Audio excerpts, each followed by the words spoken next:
Are we doing this again?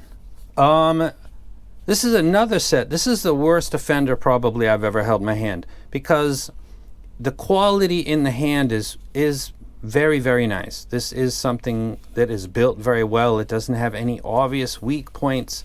It's not too heavy. It's rather balanced in the hand. It fits on the head very nice. It's very much open back, so if I put this on my head, like I'll do right now, I've got an air con going.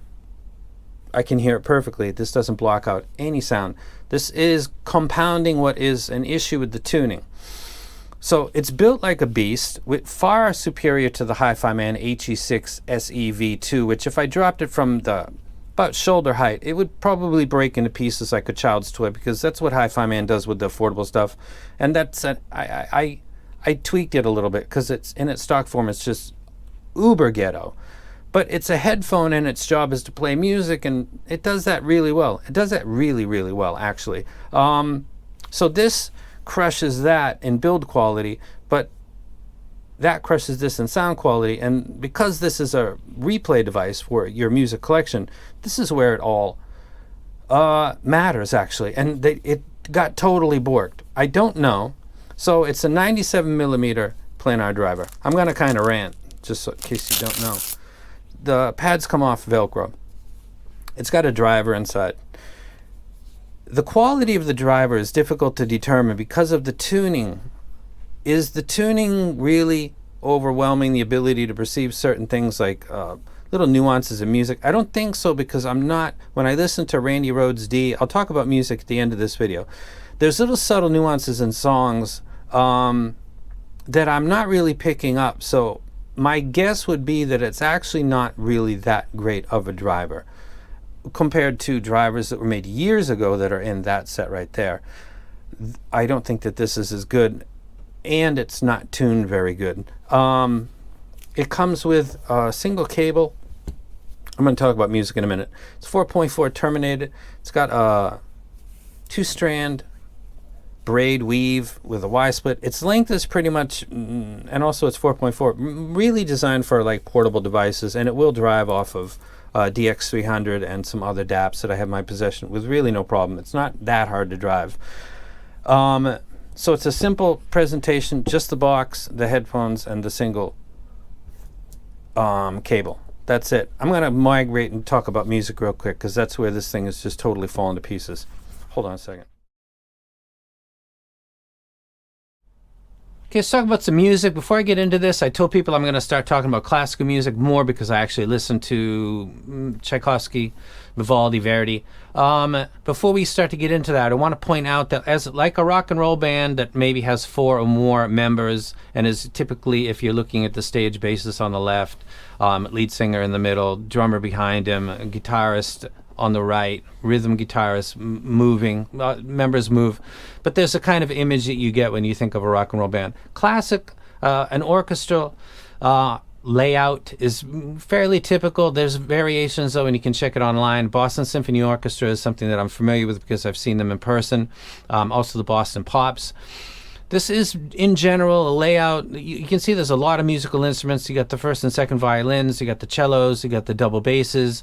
You've got a lot of instruments, bass clarinet, oboes, tuba, bass drum, gong. You've got a lot of instruments that have a lot of energy down in the low end. So forget about hip-hop and rock and roll. If you listen to classical music, having something that is elevated is probably going to be a problem for you. Having something that is de-emphasized, as this set clearly is definitely going to make you feel like you're listening to something other than an ideal replay, because you're noticing the lack of energy in the low end. And this is an orchestral layout, so we're not talking about rock and roll right now. And I'll talk about specific music in the future, as many people have asked me, and I'll be really specific about which instruments and which part of the piece I think is lacking.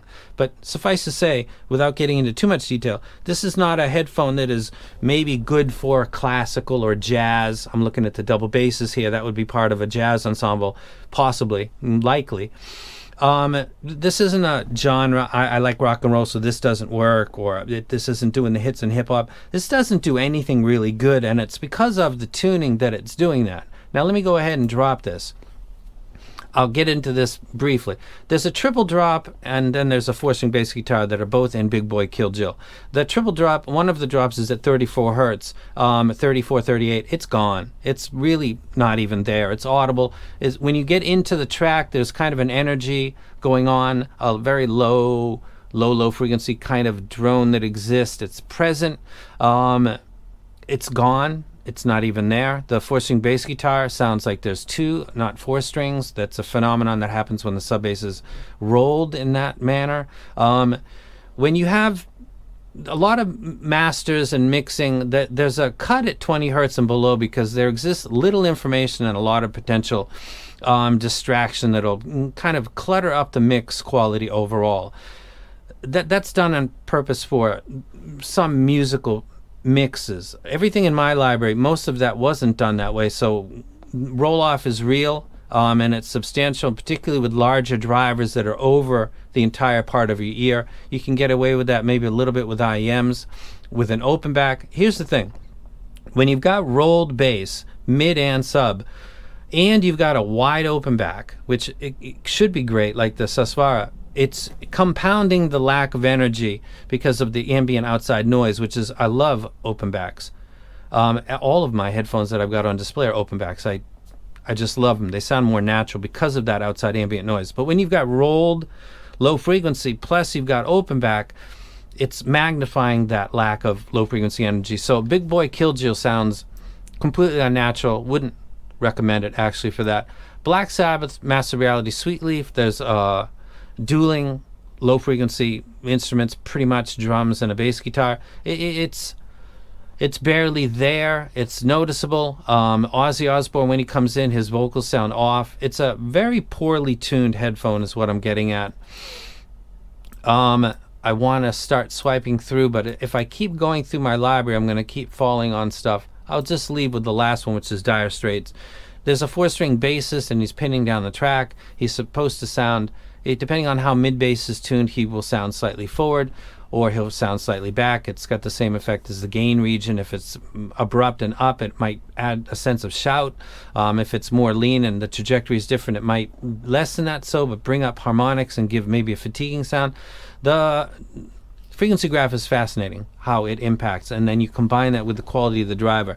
I wouldn't recommend this set. I think it's a terrible waste of time and money and investment by a company to put this much work into something that looks so beautiful, feels so nice in hand, doesn't come with extra stuff, don't care.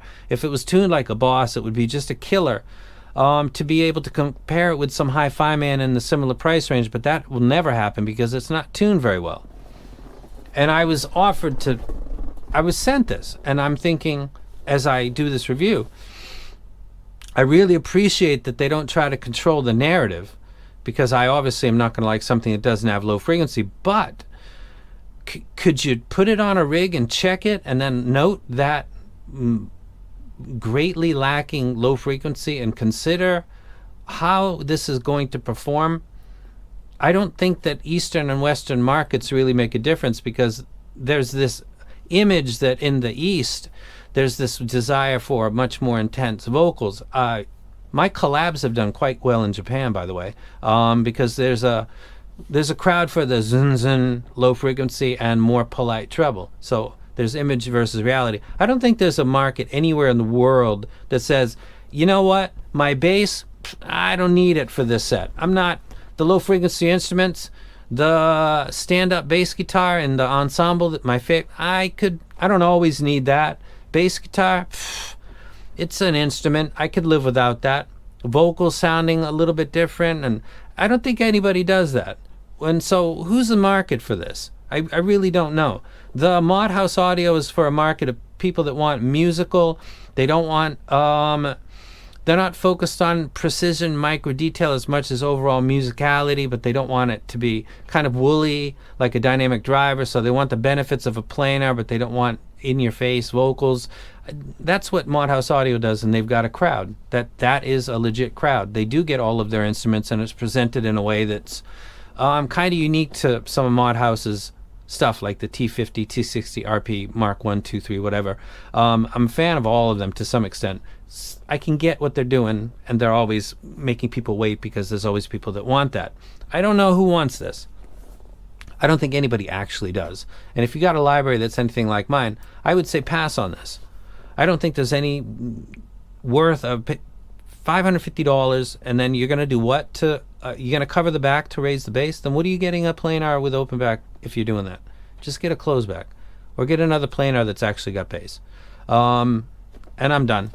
I don't know how this stuff gets through all of the stages of assembly, tuning. I think tuning should be first once you've got the final chassis, and then you adjust the dampening or not having it because of the driver's unique replay within the chassis you've chosen, and the pads, and you change pads, and that'll change. I don't know how something like this gets through that and then say, okay, let's get the packaging and let's get all the other stuff, because you do that after. It seems like this set, the tuning was done last. They spent a lot of time on the design of the chassis, and the tuning kind of came last.